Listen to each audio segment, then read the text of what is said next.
Thank you. The next item of business is a debate on motion 18779 in the name of Murdo Fraser on improving Scotland's finances. I would invite those members who would wish to speak in the debate to please press the request to speak buttons. And I call on Murdo Fraser to speak to and to move the motion. Up to 7 minutes, please. Thank you, Presiding Officer. It's my great pleasure to open this debate on improving Scotland's finances, an ambition I'm sure we all share right across this chamber. And to help inform this debate, we've had over the past few weeks 2 significant publications highlighting the state of public finances in Scotland. Just last month, we had from the Scottish Government the annual GERS report, setting out what is effectively an income and expenditure analysis, not just for the Scottish Government, but for the totality of public spending in Scotland. And the messages from that are stark. The net fiscal deficit for Scotland now stands at £26.5 billion, representing the gap between the amount of money raised here in taxes and the total that is actually spent. And that figure represents 11.7% of GDP, 11.7%, twice that of the UK level.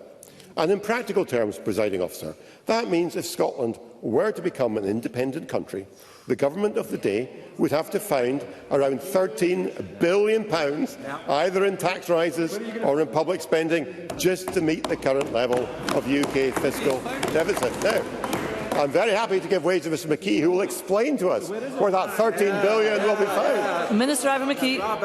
Well, Murdo Fraser is barely a minute into his opening remarks when he completely misrepresents what GERS is. He should know that it is very clearly Scotland's fiscal position under the current constitutional arrangements. And the whole point of independence is to give us the capability to raise more money and spend it more effectively than we do at the moment. Murdo Fraser.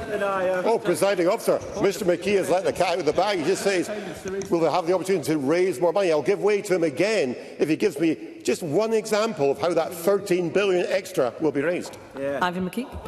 Is we wouldn't have to raise that amount of extra money because we wouldn't be paying for significant parts of the Whitehall machinery and other costs incurred down south that Scotland gets no benefit from and are allocated to our expenditure through that process. And through growing the economy by focusing on the sectors that we're good at, we can emulate countries like Ireland with its many tens of billions of euros surplus, like Norway with its $1 trillion wealth fund, that we would be in the position to do that were we an independent country. Mr Fraser, I'll give you time back. A U-turn for Mr McKee within 10 seconds. He stood up and said, we'll raise the money, and he's changed his mind completely in the course of just a few seconds, Presiding Officer. But let me move on, because Mr McKee has already taken up half my time with that intervention. Because the union dividend revealed in the GERS figures now accounts to £2,600 for every man, woman and child in Scotland. And with that level of extra cash to spend on the NHS, on education, on justice and infrastructure, Scottish residents would surely have the right to expect a quality of public services so much better than the rest of the UK, but patently that is not their experience. And in many cases, outcomes here are poorer than they are in England, where much less money is being spent. Now, Presiding Officer, the second publication which should concern us is the latest report from the Scottish Fiscal Commission, the independent watchdog that exists to scrutinise Scottish public finances. And the SFC have identified an economic performance gap, which they estimate at costing £1.058 billion to the public sector in the current fiscal year. And what that means in practice is that we are losing £1 billion in revenue, which would otherwise accrue if Scotland's economy performed at least the UK average. And the consequences of this relative economic underperformance are severe, because the Scottish Government, according to the SFC, faces a projected £851 million negative reconciliation in the financial year 2027 to 2028, exceeding current borrowing limits due to the slower increase in earnings here compared to the rest of the UK. And at present, nobody in the Scottish Government has any idea how that can be funded. And even more seriously, extending ahead to the financial year 2029 to 30, according to the SFC, Scotland faces a projected £4.8 billion fiscal gap, made up of resource spending of £2.6 billion and capital spending of £2.1 billion. The simple fact is that spending is growing faster than revenue, fuelled by increases in the public sector pay bill and the growth in welfare spending. And despite pledges from the SNP to reduce the size of the public sector workforce, the devolved civil service has grown since 2018-19 by almost 60%. Almost 60%. And increased pay deals will simply add to the burgeoning public sector costs unless reductions in workforce, which were promised, will actually be delivered. Perhaps the biggest concern, Presiding Officer, is around social protection spending, which has grown by 55% in real terms since 2021, crowding out other budgets. And as the SSC make clear, this is simply not affordable. So whoever is in government by 2029-30, this black hole has to be filled.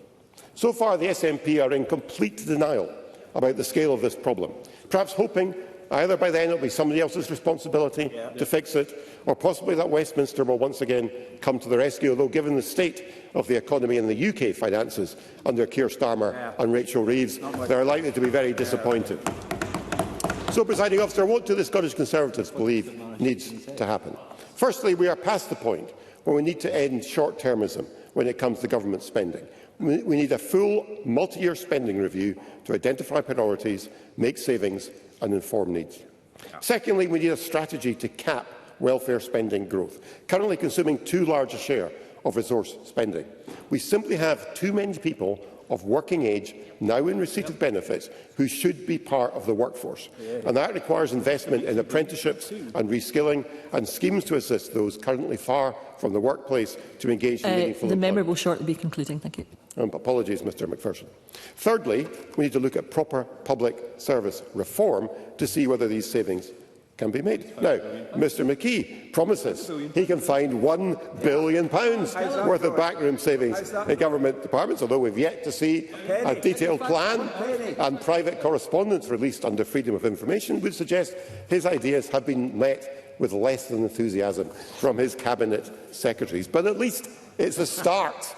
We'd encourage Mr McKee with that good work on our behalf.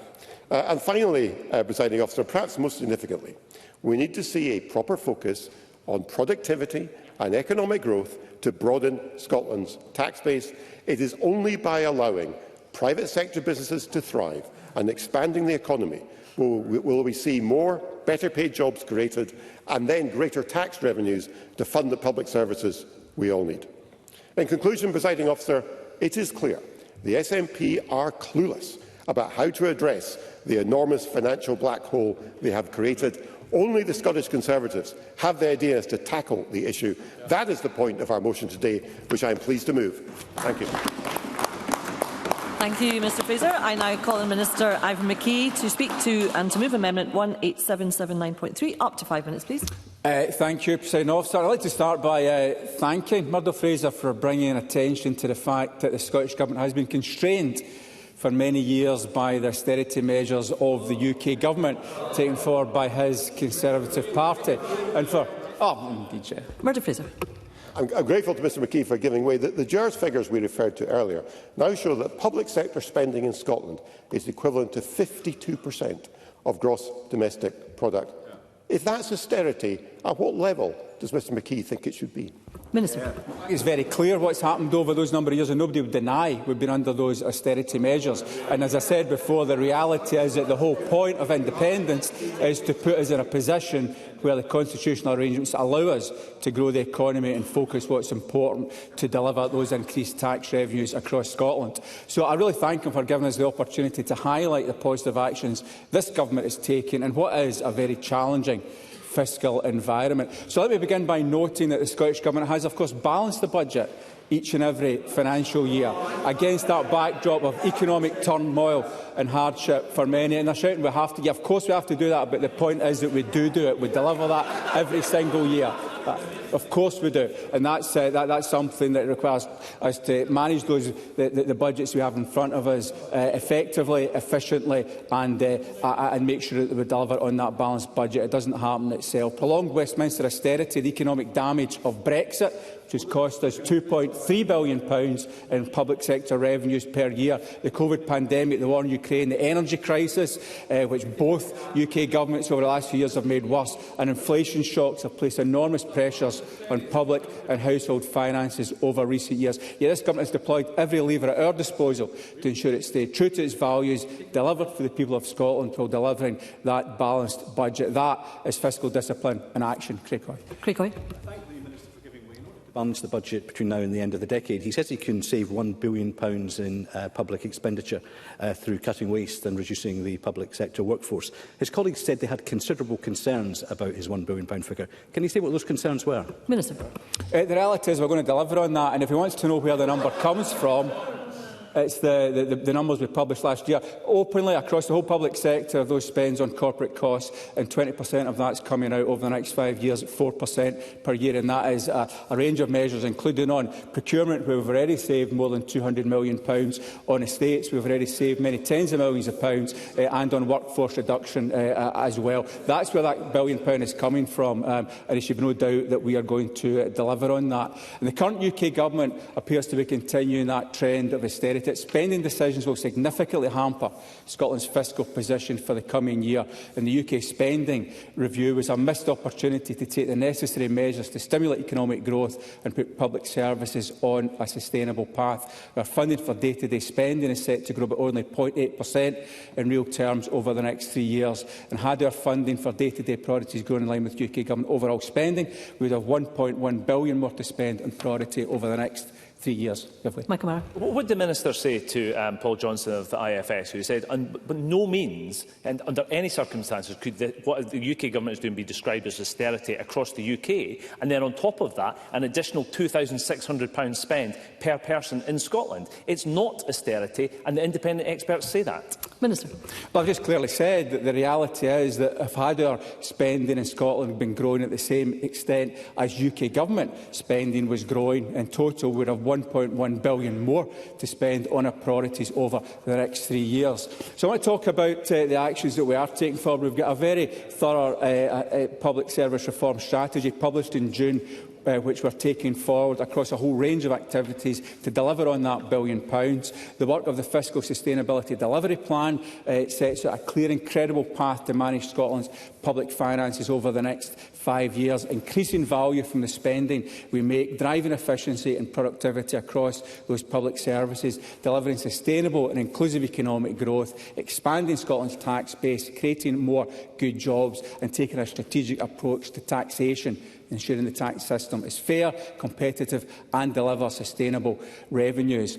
So we've committed to, as Murdo Fraser called for, a Scottish spending review. That, of course, is happening, as he well knows, alongside the 2026-27 Scottish Budget. That will provide the spending plans for 3 years for resource and 4 years for capital, with spending focused on delivering the greatest impact across our 4 priorities: eradicating child poverty, tackling climate change, growing the economy and ensuring high quality and sustainable public services.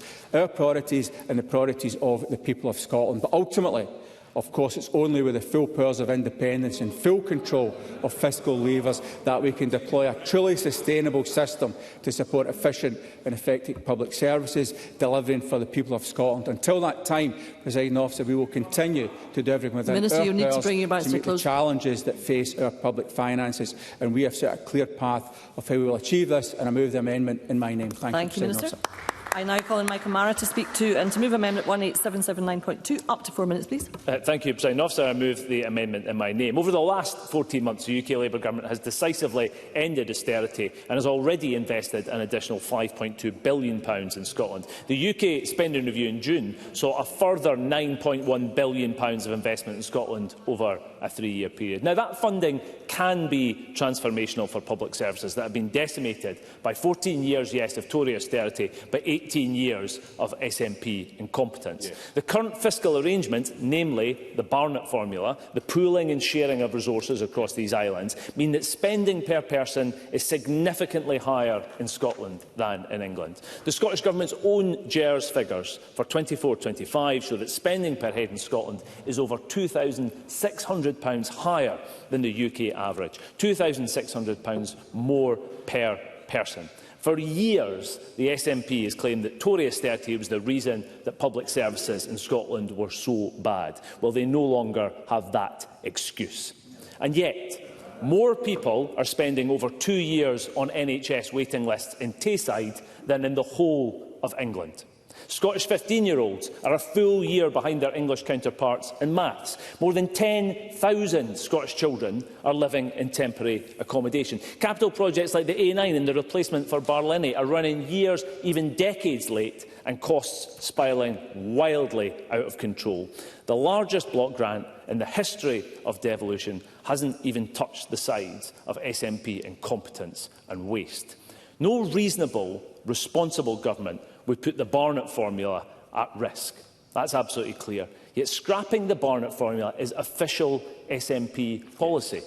Shona Robson told the Scottish Affairs Committee on 16th of January 2025, just earlier this year, that full fiscal autonomy was the Scottish Government's preferred position. And this very morning, Presiding Officer, the Cabinet Secretary told a tax conference here in Edinburgh that the SNP are, and I quote, negotiating on that. Now, those words should send a shiver down the spine of every Scot. The SNP's war on the Barnett formula would wipe £14 billion from Scotland's annual budget. £14 billion. That's a quarter of our total budget, as set out in the GERS figures from this Scottish Government. Professor Mary Spowage from the Fraser of Allender Institute said at that conference as well, if we did that, Scotland would get a lot less funding. I'd love to hear from Government Ministers today whether they think how those negotiations are going to get rid of the Barnett formula for Scotland and the level of cuts that would mean for Scotland's public services. The approach has been panned by people who, unlike ministers, are actually looking at the facts. Respected institutions like the IFS pointing out that drastic spending cuts and vast tax rises would be needed to balance the books were the SNP to have their way. They have to recognise and they have to learn that as a responsible government working with the UK government in a new kind of relationship, they have to be responsible in terms of their responsibility for Scotland, but also as a legitimate interlocutor with the UK government. They have to have an honest set of negotiations, and that has not been the case so far, with £135 billion of spending demands from this government since the UK Labour government took over. But the SNP would know all this if they had bothered to do their homework first. The Finance Secretary herself admitted that no detailed work has been undertaken, and the Scottish Fiscal Commission told the Finance Committee they have no instructions on full fiscal autonomy from the government, despite it being government policy. The truth is, this is a very serious misstep from a knackered SNP government that has failed to deliver on the issues that really matter: Scotland's NHS, schools and housing. Scotland has long suffered at the hands of the economically illiterate and fiscally inept SNP. A Scottish Labour government will work in partnership with the UK government, proper partnership, to translate that record investment into delivery on the ground. We'll get the basics right, we'll defend the Barnett formula, get Scotland's NHS back on its feet and set the new direction that this country so badly needs. Thank you, Mr Mara. And I call Lorna Slater to open on behalf of the Scottish Greens. Up to 4 minutes, please. Thank you, Presiding Officer. Every year, when the GERS figures are published, the Unionist parties treat them like some kind of gotcha. They claim these numbers prove that Scotland cannot afford independence. But that is not what GERS shows. The GERS figures reflect Scotland's finances, depending on how accurately you rate those figures, inside the UK, inside the Union. By definition, they cannot say anything about what Scotland's finances would be outside the UK. Unfortunately for Mr Fraser and his colleagues, unable to come up with much persuasive to say on the subject of the Union, they cling to GERS as an alternative to proper debate about the future of the Union. They want independence supporters to just go quiet and disappear. Well, half of Scotland believes in independence, and we are not going away. Why? Because the union isn't working for us. It allows the rich to get richer unchecked. It sees cuts to services relied upon by millions as the only way to balance the budget. The UK is one of the most unequal, I'll make some progress, the UK is one of the most unequal countries in Europe. Wealth is concentrated in very few hands, while families across Scotland struggle. There is no shortage of money, but it is hoarded by a few, while millions struggle. The child poverty figures in the UK are morally repugnant. As of April 2024, 4.5 million children in the UK, 31%, live in relative poverty. That is a record high. 100,000 more children fell into poverty compared to the previous year. Most of those children live in working households, 72%. Food insecurity is widespread. In 2024, 1 in 6 UK households experienced hunger. Over 14 million people, including 3.8 million children, were food insecure. Child poverty is not just a number, that's millions suffering inside this union. I'll carry on. Nearly 1.7 million children are affected by the two-child benefit cap. That policy has pushed around 350,000 children into poverty and 700,000 into deeper poverty. The gap between rich and poor is not theoretical. A cross-party commission estimates that scrapping that two-child cap, paired with benefit increases, could lift 4.2 million people out of poverty, including 2.2 million in deep poverty. Environmentally, the system is failing us also. Environmental taxes made up just 1.9% of GDP in 2024, down from 2%. You heard that correctly. During a climate crisis, the UK government is collecting fewer taxes on environmental measures. As a total share of taxation and social contributions, they dropped from 8.4% in 1997 to 4.5% in 2024. This decline persists even as the climate emergency intensifies, even as recognised economists are calling for change. Overhauling tax powers to ensure that those who have profited from wrecking our climate pay for its cleanup is very reasonable and fair.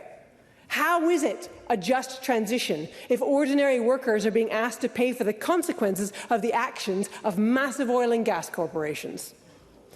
Oxford University experts in the Financial Times this week argue that a land and property wealth tax is vital to improve housing affordability and ensure rising land values benefit society and not just landowners. But Westminster does not act. They refuse to tax wealth properly, they underfund the NHS, they let polluters off the hook.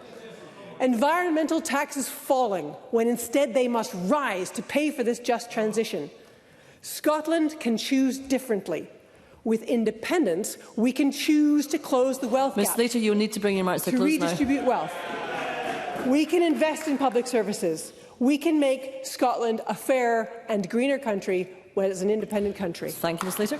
I now call on Jamie Green to open on behalf of Scottish Liberal Democrats. Up to 4 minutes, please. Thank you, Presiding Officer. I can see today's debate has turned into the usual constitutional battle that these things do, but I actually think this Parliament needs to have an honest and grown-up conversation about the reality of Scotland's finances, and I'd like to think we can do that. And I say that not from a constitutional or political point of view, but actually as a member of the Public Audit Committee, which is a great committee, because we actually look at we have both sight of all the numbers, but also scrutinise the numbers, and many of which have been quoted already by speakers. We look at them objectively and fairly, as does Audit Scotland. Of course, we're not just talking about figures on a balance sheet, we're talking about people, because what we're actually talking about when we look at the state of Scotland's finances is whether or not we have enough school teachers, whether or not people with mental health problems or additional support needs are being helped back into the workplace, whether or not there's enough money to build new ferries for our island communities, whether or not there's enough money to fund outdoor education. Apparently there's never enough money to do all of it. But the numbers are serious, and the Conservatives are right to bring them to the attention of the Government today. There will be a £4.7 billion funding gap by 2030, and that's the Scottish Fiscal Commission's own numbers. They're not just made-up political numbers for the Daily Mail headline. They're real numbers that are independently forecasted. And I think the Government needs to have a harsh look at the reality. I think the Government is in denial, actually, about these figures. I also think where I also agreed with the motion today is an interesting point that was made in it, and that's about scrutiny.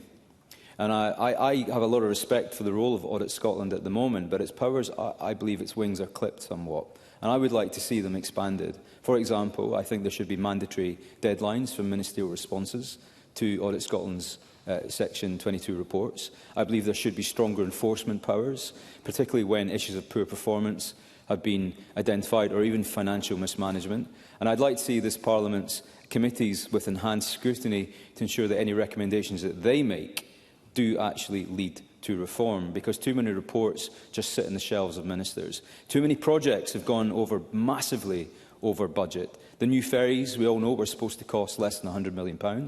That bill is now sitting at over £400 million. What could you have done with that extra £300 million? What extra public services could you have supported with it? HMP Glasgow, 10 times over budget, sitting at nearly £1 billion of spending. Now, I know there are lots of reasons, we can argue the reasons for that happening, but think of the money that has been wasted on those inflationary costs. The A9, already over £100 million over budget, I suspect that's going to rise massively if it ever gets completed.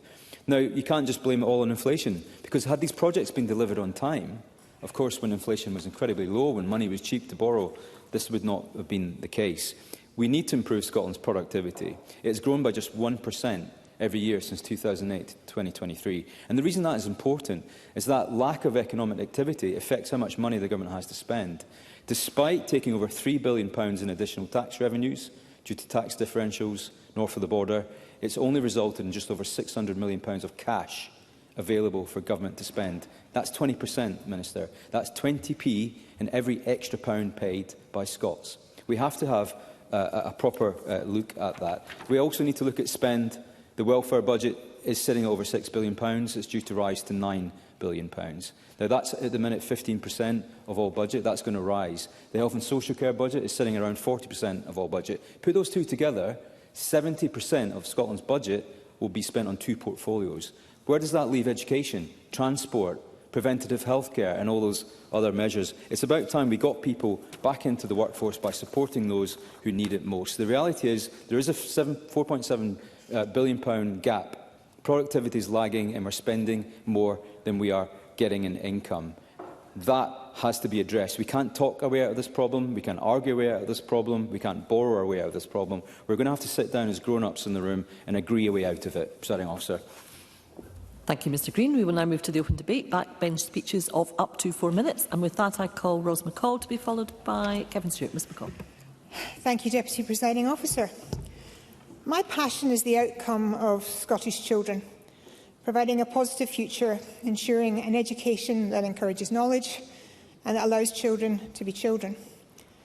What is essential to achieving these outcomes for our children, and I'd go so far as to state essential to achieving anything we do through a state-funded process, is the robust health of our economy, as it literally funds everything we do. For a country to be in the position, as highlighted by the Scottish Fiscal Commission's forecast, of a £4.7 billion funding gap by 2930, and as the motion states, that's something that the Scottish Government continues to dismiss as a reality.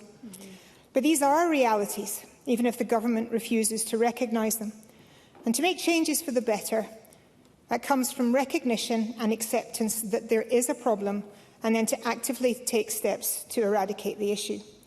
So we've requested measures in our motion, and it's to the second of those that I want to speak to today, which is the strategy to cap welfare spending growth, which is currently consuming a significant amount of resource growth, and create jobs by moving more people into work through reskilling and apprenticeships.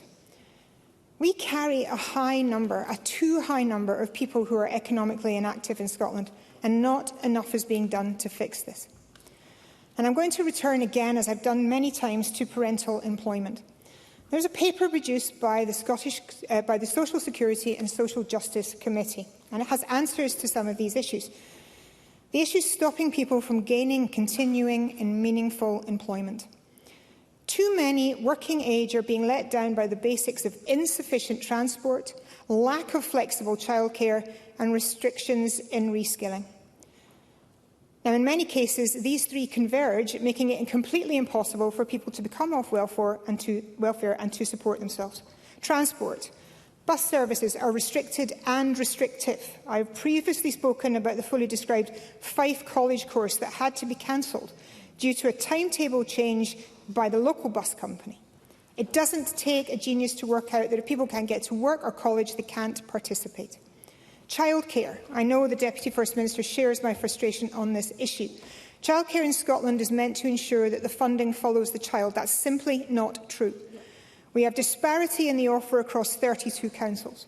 We have councils barring children from out with their local authority area, ensuring parents are restricted in where or when they work. The Scottish Government is forcing parents to choose between family and work, and that is unacceptable. And reskilling. College places have been drastically underfunded by this SNP Scottish Government, but in the off chance you might just get a college place, you'll be hindered by lack of ability to get there and inflexibility around your childcare offering. In conclusion, Presiding Officer, it is completely essential that we grow our economy. That way we increase the tax base, we reduce the tax burden on the ever-squeezed middle earners who are more than frustrated. And I want to just raise one point, because over the summer I've been talking to many people who are quite simply hacked off with this government. They pay more in taxes, they have swallowed massive council tax rises and are facing exactly the same again next year. They've been promised cheaper, greener fuel bills, but prices still continue to rise. And quite frankly, there's simply too much month at the end of the money for far too many Scots. And we, as politicians, will we ignore them at our peril? Thank you, Ms McCall. I call Kevin Stewart to be followed by Casey Clark. Mr Stewart. Thank you very much, Presiding Officer. And once again, we have one of these debates where the opposition says that Scotland is too wee, too poor and too stupid to be independent. In this shameful, unfair union, Scotland is too wee in population terms, Scotland is too poor, and Scotland would be incredibly stupid to stay in this union any longer. When Scotland was dragged into this union, our population was just over 1/5 of that of England. Now, 3 centuries later, the population of Scotland is less than 1/10 of England. That is the true union dividend, or loss, as it really is. So the Tories are indeed correct. Scotland is too wee, and it is all thanks to their beloved union. And of course their campaign against the people of Scotland is still ongoing. Scotland is in desperate need of new families and more children. And what is the Westminster answer? Austerity, which makes people think twice about having more kids. The 2-child cap. Imagine banning women from having children. Imagine punishing people for trying to grow their family. The Tories are truly the anti-family party, and Labour are no better. But it doesn't stop there. It doesn't stop there. From Brexit sending our young European workers fleeing, to the current pantomime of both Westminster parties dressing up a vile parody of Farage, or as one of his former teachers said, fascist Farage. It's almost as if Westminster wants the Scottish population to simply wither away, leaving nothing but a barren wasteland called North Britain. But the union loss doesn't stop there, and the Tories have the temerity to mention the deficit. The day Scotland entered this union, we didn't have a single penny of debt to our name. But the morning after, we had been saddled with a share of Britain's, or should that be England's, £15 million debt pile. And boy, oh boy, did the British debt pile keep growing after that. 3 centuries later, and the British national debt mountain now stands at £2.9 trillion. £2.9 trillion. That's £41,572.17 of debt for every single man, woman and child. That's the true loss, the union loss, a mountain of debt racked up by Westminster in Scotland's name. So yet again, the Tories are correct. Scotland is too poor in the Union. £41,572.17 of debt for every single person. But it's only getting worse. Starmer and Reeves, the Thatcher Tribute Act, have driven British debt repayments higher than even Liz Truss could manage. The Union debt loss, not dividend, is truly the gift that keeps on giving. So, yes, thanks to the Union loss, not dividend, Scotland is currently too poor and too wee, and yes, we would be stupid to stay in the Union any longer. For now is the time for us to leave the sinking ship.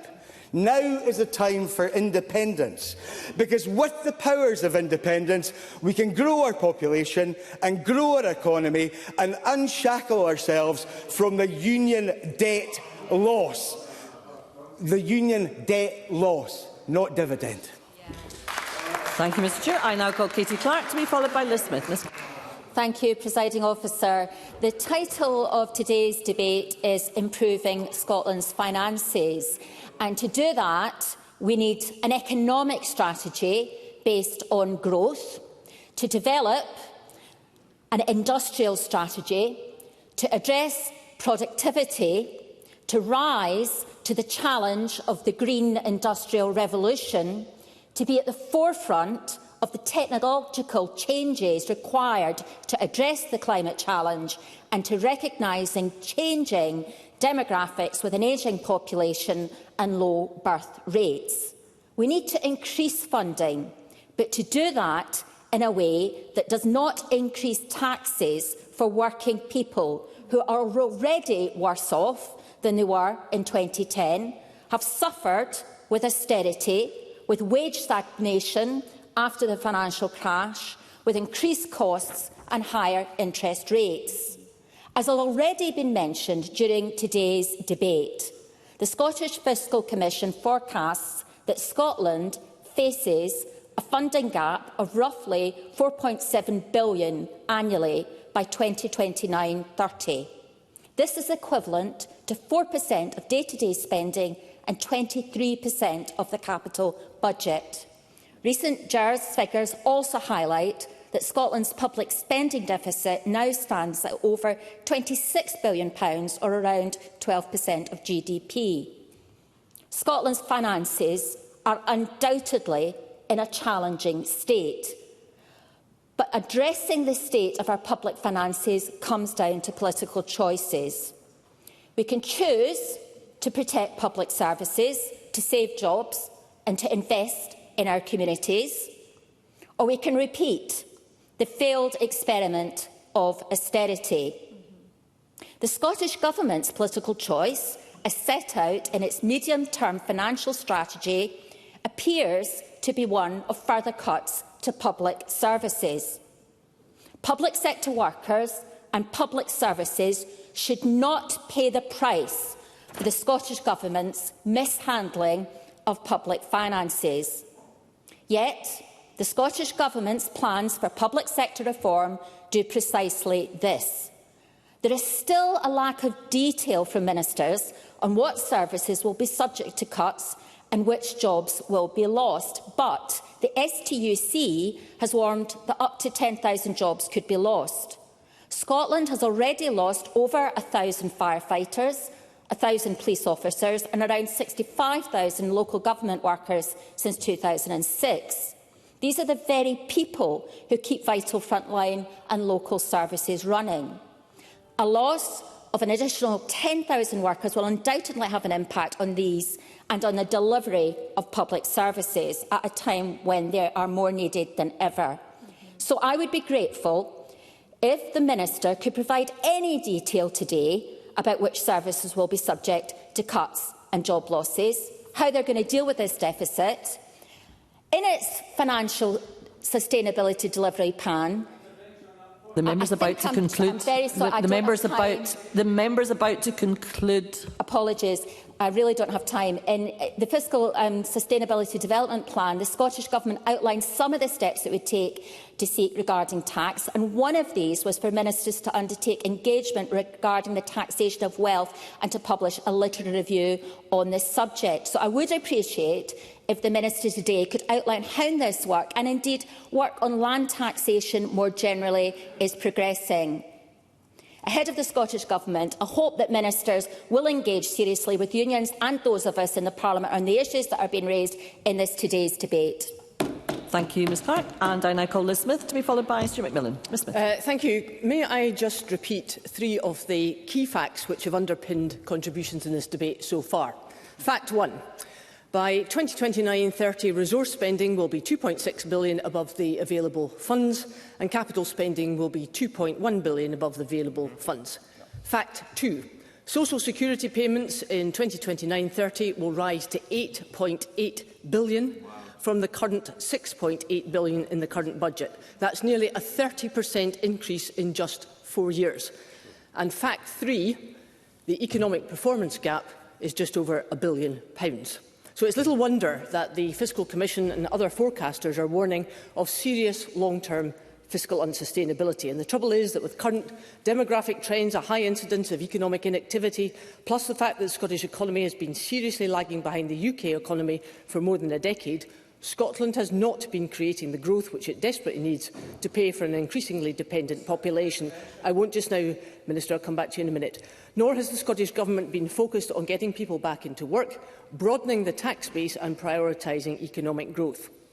Now, the Scottish Government tells us it is addressing all of this, with public sector reform, a reduction in the public sector workforce, preventative measures to reduce long-term demand for welfare payments. As yet, we don't have the detail.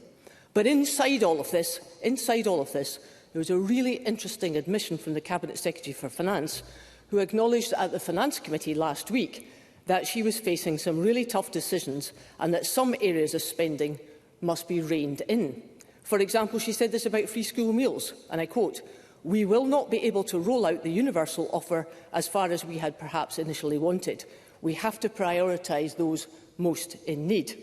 Well, finally, we have an admission from a government that things have been spiralling out of control. Finally forced to admit that it cannot adopt the principle of universalism across the board, not just because universalism does not prioritise those most in need, but because it is wholly unaffordable. So I hope this is at last a sign that the Scottish Government has finally woken up to the folly of its years in the pursuit of universalism, whether it relates to benefits, prescriptions, university tuition, whatever it might be, because the current policies are serving only to make that big black hole much bigger. But I hope it can also mean that we will finally address the widespread belief that it is the duty of the state to fix everything.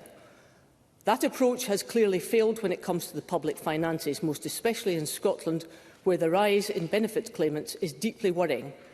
But it has also failed because it has allowed a dangerous claim culture to develop. Far too many people believing that they are unfit to work when they are not. That is not good for the Scottish economy, but it is not good for society either. Listen to senior figures in the business community and they will all tell you that Scotland is not performing nearly as well as it should be because there has been insufficient emphasis on growth and insufficient emphasis on creating better jobs. All along, they have watched the SNP government prioritise the wrong things which have detracted attention from the policies which are proven to create growth. They want to see a government, and I know that the Deputy First Minister, and yes, I will come back to you in a minute, they want to see a government, I know the Deputy First Minister agrees with this, where there is much better collaboration between the private and public sectors, and that a government is serious about broadening the tax base, not one that is having detrimental impacts on our middle and higher earners. I'll come quickly to that. Well, I have to be incredibly I'll brief, just rattle Minister. through some facts. Fact 4, we balance the budget every year. Fact 5, we've got those plans laid out in the Fiscal Sustainability Delivery Plan. Fact Thank you, 6, Minister. UK, Liz Smith, we don't have time for this. Liz Smith. And fact 6, Minister, is that the business community doesn't believe you.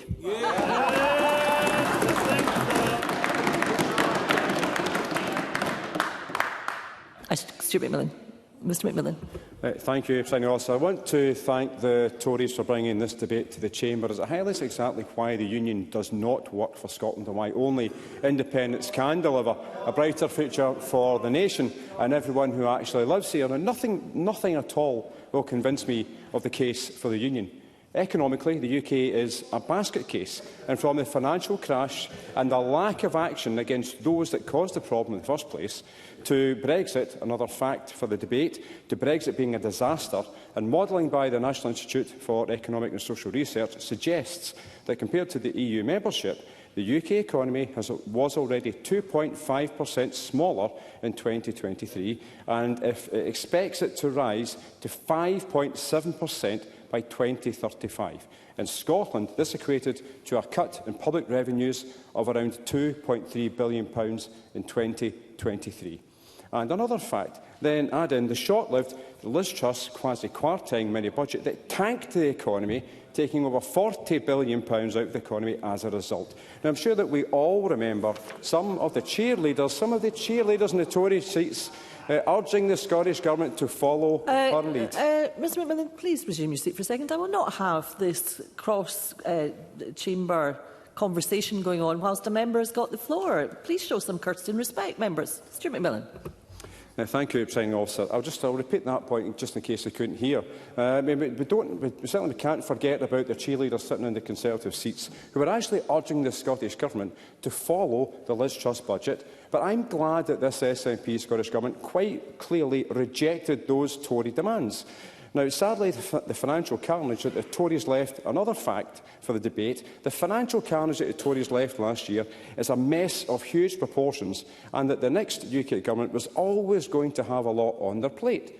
Now, I even agreed, not something to do very often, I even agreed with Anis Sarwar when he said last June, and I quote, "I will not disagree when it comes to the carnage the Conservatives have imposed on this country and the state of their public finances." Now, it's pretty much a similar position to the one that Labour left the Tories in 2010, and I'm sure we all remember the note that Liam Byrne left for them, quote, "I'm afraid there is no money." So now moving on to Labour and their amendment, they did inherit a mess, but we all know that but they have actually the majority in the Commons to fix it. However, the 18 months of misery and chaos under the Keir Starmer's government is doing nothing at all to instil any confidence in their handling of the economy or anything else for that matter. Now, Labour recognised there were 14 years of austerity, and that clearly was going to have an impact on public spending and delivery. Now, Westminster austerity, whether it's Tory or Labour, doesn't stop at the border. Now, it was made in Westminster for England, Northern Ireland, Scotland and Wales. Now, Presiding Officer, when in opposition, Labour's Wes Streeting said something that we can all agree on when he stated, and I quote, "All roads lead back to Westminster." He uttered these comments trying to defend Labour's running of the NHS in Wales. Now, this was because of austerity. Now, while the uncomfortable truth for Labour is that the same austerity hammered the people living in Scotland as well. Now, Labour promised last year to cut fuel bills for £300, but they've increased by nearly £200. Labour hammered employers with the national insurance contributions hike in their last budget. Labour announced a cutting of the winter fuel payment, only to eventually roll back on it after outrage from the public. Now, Labour went on an austerity journey with their welfare cuts, hurting those who need the help the most. Now, quite frankly, Presiding Officer, no matter which party resides in Downing Street, Scotland will always be hamstrung due to the limitations of devolution, and that's why independence is essential for our future. Now, the financial forecasts spoken about today are all under the current constitutional arrangements. The Labour and Conservatives have proven that they're not up to the job, and that's why Scotland needs independence. Thank you. Thank you, Ms Macmillan. We now move to closing speeches. I would advise members there's no time in hand and therefore they should stick to their allotted speaking times. I call Lorna Slater to close on behalf of the Scottish Greens. Up to 4 minutes, please. Thank you, Presiding Officer. I am glad that the Scottish Government motion, which we intend to support this evening, supports the taxation of wealth and mentions a just transition. I would like to point out to Scottish Government colleagues that we do actually have the power in Scotland to tax the largest single type of wealth: land and property. The main way we do that, council tax, is also by far the most broken and unfair element of our tax system. The SNP have been promising to reform council tax for nearly 20 years now, and it is time that they got on with it. The council tax is based on property values from before the new Scottish Green leaders were even born. And as a result, it is now completely broken. We wouldn't tolerate most people paying the wrong rate of income tax, but that is exactly what's been allowed to happen with council tax for 34 years. Very briefly. Rachel Hamilton. In the next budget, Ms Slater, will you support the SNP budget if they don't reform council tax? Always through the chair, Lawrence Slater. I'm not in a position to say what our view on the next budget has been until we've seen it, but reform of council tax is very high on our agenda and will always be part of our conversation. The current council tax system was a quick and dirty replacement for Thatcher's hated poll tax. Everyone has agreed for years that it must be replaced completely. Despite this, the Scottish Government has lacked the courage to actually make that change. The wealthiest people in the most valuable houses are getting off with an absolute steal. They pay less than they should, whilst far more ordinary households pay much more. It may sound dry, but the council tax is crucial for funding schools, social care, bin collections and other local services. It should never have been allowed to become this completely broken. Those with the broadest shoulders and the biggest houses should be paying more than those less privileged to fund the local services that we all rely on. This reform of local taxation is also an opportunity to progress the Scottish Government's already proposed policy of a carbon land tax. This would raise revenues by incentivising landowners of Scotland's largest estates to reduce carbon emissions by restoring their degraded peatlands and creating more woodland, both key tools in tackling the climate and nature crises. The Scottish Government are absolutely right about what more is possible in an independent Scotland, but I ask that they set the example by showing us what is possible within the powers we already have to make Scotland greener and fairer. Thank you. Thank you, Ms Slater. I now call on Daniel Johnson to close on behalf of Scottish Labour. Up to 4 minutes, please. Thank you, Deputy Presiding Officer. I think quite interesting in the contribution we just had from Lorna Slater, there's a very important point. This speaks to the government motion, because if they were at all serious about wealth tax, they'd have done exactly what Lorna Slater set out. They'd have reformed council tax, they'd have reformed non-domestic rates, because they are tax on wealth. But for 18 years, they have shown absolutely no interest and no seriousness about doing either of those things, which I think exposes, the Scottish Government for what they are. But I have to say, this afternoon's debate has been somewhat predictably frustrating, and in a sense quite helpful, because if I could make some progress. In a sense, I think what we've discovered is that both the parties across from us in the chamber are more similar than probably they would care to remember. In the first regard, because both of them want us to have exceedingly short memories. The Conservatives want us to forget that it was their party in 2022 which caused the most most drastic one-day economic event in this country's history since 1993, which was the last time they'd done exactly that, resulting in the shortest career for a British Prime Minister in British political history. But likewise, when Ivan McKee gets to his feet and professes that the Scottish Government has balanced its budget for every single year it's been in office, they want us to forget that for the last 3 years, it's their party, their government, that's had to introduce emergency budget measures every single September. And I understand that meetings are happening right now looking for savings because they are concerned about the finances in this financial year. But more importantly, this was meant to be an economy debate. And while these parties are similar, they've made a very slightly different mistake. The Conservatives want us to believe that we will cut our way to growth. I think that misunderstands the state's role and the public services role in terms of its interaction with the economy.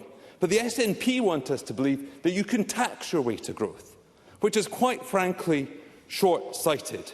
But most importantly, both of those positions, I think, misunderstand how government should seek to use its money to support the economy in partnership. Now, I was at a round table just at the start of this week, where what we were discovering was health tech businesses, rather than flourishing in Scotland with the £25 billion plus of expenditure in health that we have, they're having to leave this country to grow. And that's the reality, is that Scottish Government expenditure, which is significant and growing, doesn't help grow the economy, it forces companies out.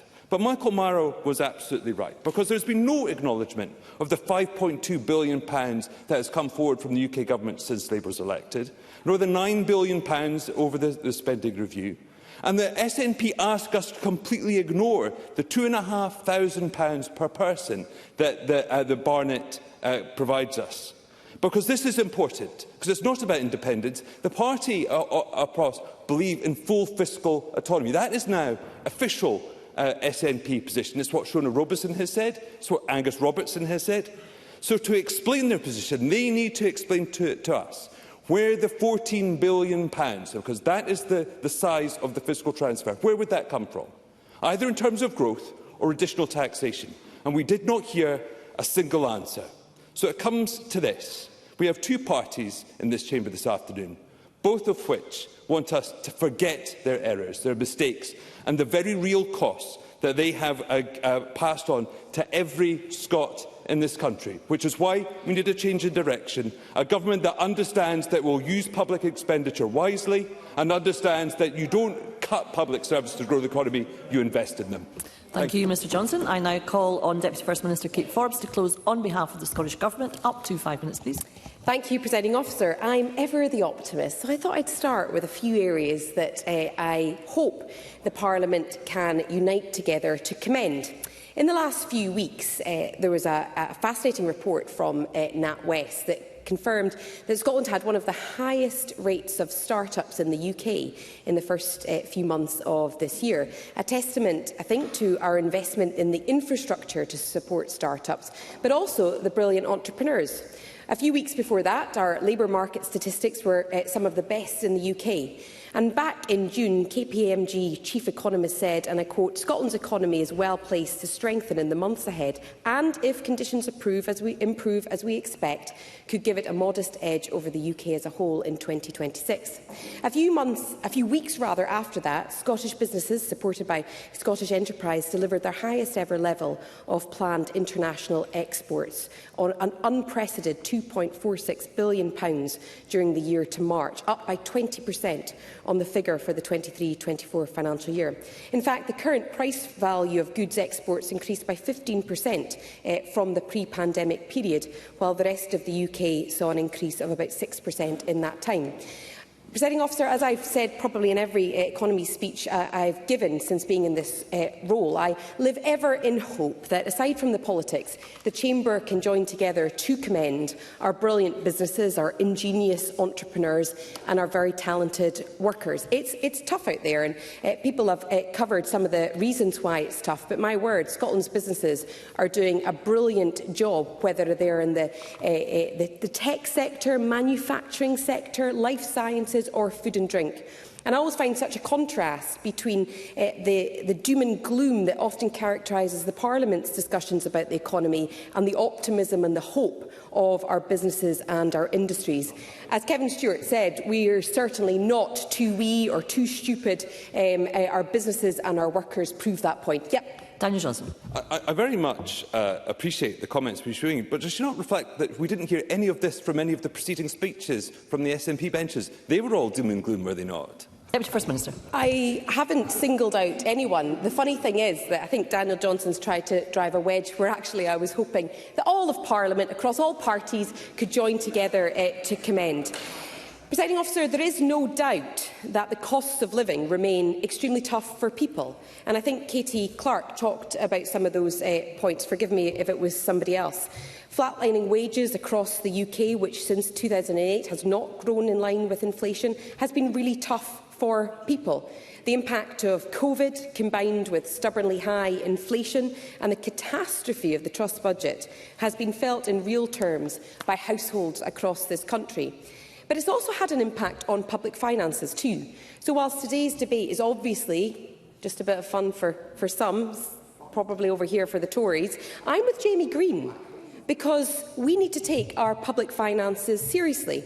And as we approach the next budget, the party's approaches to that budget will be on display. The Parliament has always been very quick to call on spending more, very slow to identify how to find it. I'm old enough to remember when the Conservatives' form of opposition to welfare support, when it was first being devolved, was to tell us to be more generous.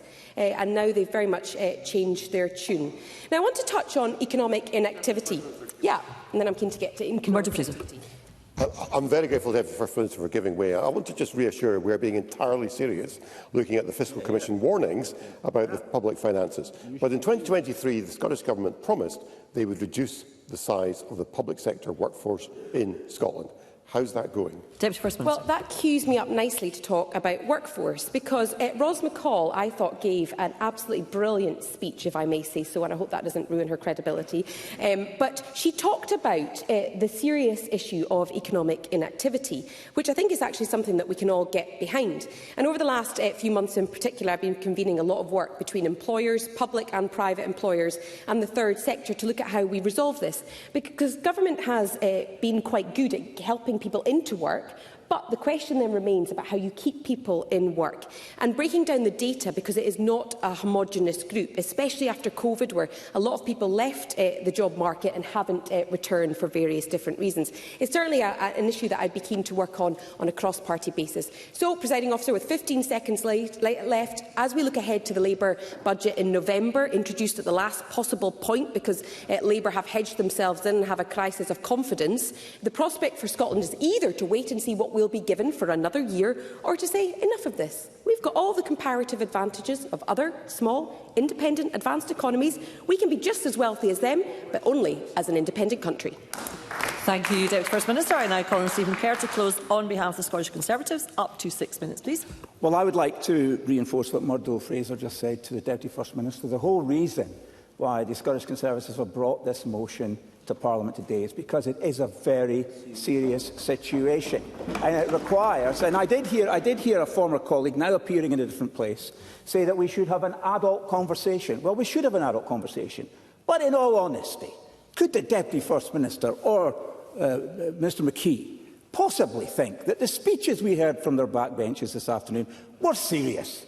They were hardly serious at all. They were like a stand-up routine, practically unhinged in the way that they conducted themselves and the argument that they were putting before the chamber. And, you know, one of the most remarkable speeches that we heard today, there have been a number from this side of the chamber, was from Liz Smith, and I particularly liked her fact 6. Fact 6 was that the business community know exactly how they feel about how the Scottish Government is managing our public finances. But she talked about facts. And I think it's a well-known phrase of Burns, which is oft repeated from various places in this chamber. Facts are chills that one a ding.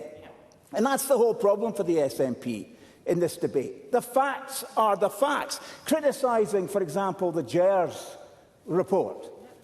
It's the Scottish Government that produced the report. It's their own government that says what it says. And these are the facts that can't be argued away. There was hardly a few seconds into the debate before Minister McKee was on his feet contesting something that Murdo Fraser has said. But I think it might be a good exercise for Minister McKee and for all of the Scottish ministers that every morning when they get up, they look in the bathroom mirror and they repeat to themselves 10 times, the facts are chills that one a ding. Because no matter how often you stand up and defy the facts will remain. You move yourself to any position you like, any fantasy you wish to entertain, but the facts are the facts. And by the way, while I'm on the theme of facts, let me address directly a comment that was made by Kevin Stewart. Kevin Stewart said the people of Scotland, the majority of the people of Scotland who do not want to break up the United Kingdom are too stupid. Too stupid. I think we should have that clipped and put on social media 24 hours a day. Well, I'll tell you what, the people of Scotland are not too stupid. And they know a good deal when they see it. And being part of the United Kingdom is a very good deal for Scotland, and I'm very proud of that fact. Now, the reality is that, oh, by the way, we're not banning women from having children. And I've never heard such nonsense.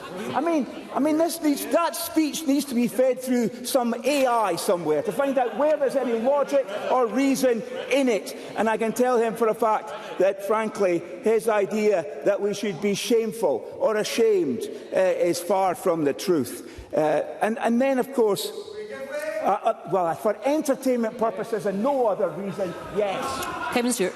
Mr Kerr is proud of the Union. Is he proud of the £41,572.17 of debt for every single man, woman and child that has been put in play by his beloved Westminster and the Union?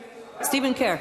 The reason that we have got these levels of debt might be due to the nonsense that's spoken of by Kevin Stewart and other members on that side of the chamber when it comes to more and more spending, more and more borrowing, more and more tax. That's the only answer that the parties on the left have to the problems that we face as a country, both Scotland and the UK, as we can see from the travesty of financial and economic mismanagement that we're seeing from Rachel Reeves and Keir Starmer. Well, there's many other things I'd like to say, but I do want to pay compliments, as is right and proper, to my colleague Ros McCall.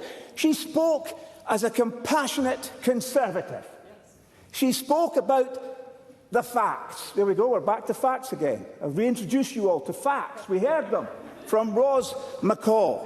And she reminded us that the facts of economic life are conservative. And that's the baseline of what we're seeing in our motion. You can't run away from the realities. You might try and paint them a different colour, mainly yellow on this side, red on this side, but the reality is the reality. She spoke about knocking down the barriers that get in the way in terms of people getting back to work, and I compliment her on that speech. That was practical conservatism, spoke large in this chamber this afternoon, as it was the case with Liz Smith's speech, which I've already referenced, and she talked about a dangerous claim culture. If we are going to have a grown-up conversation about the state of the public finances, we need to address the issues that were rightfully and properly raised by Liz Smith in this debate. Now, I can see, sadly, I'm running out of time. I've got so much material, courtesy of everyone that spoke this afternoon, particularly from those benches. I do want to say, in all seriousness, Audit Scotland has repeatedly warned that runaway welfare costs, rising public sector pay and healthcare pressures are crowding out investment in education, policing and infrastructure. And these warnings are not political attacks. They are sober analysis from our independent auditors. And yet, instead of action from the Scottish Government, we get complacency. Let me conclude in the time that I have left. We are calling in this motion for honesty and action, not spin and distraction. Control welfare growth and move people from dependency to dignity through work, skills and opportunity. Message one. Message two, invest in productivity to grow the tax base and drive economic growth. Message three, reform the public sectors. Don't tinker at the edges. Reform public services to cut waste, deliver value, end vanity projects. We've had a few, including Mr Kerr, you will need to now conclude. Including these nonsense. Mr Kerr, you will now need to conclude. Thank you. I do conclude. Thank you, Mr Kerr. That, in fact, concludes the debate on improving Scotland's finances. Obviously, we need to protect the time for the second Scottish Conservative debate, which is about to start after a very short pause. Thank you.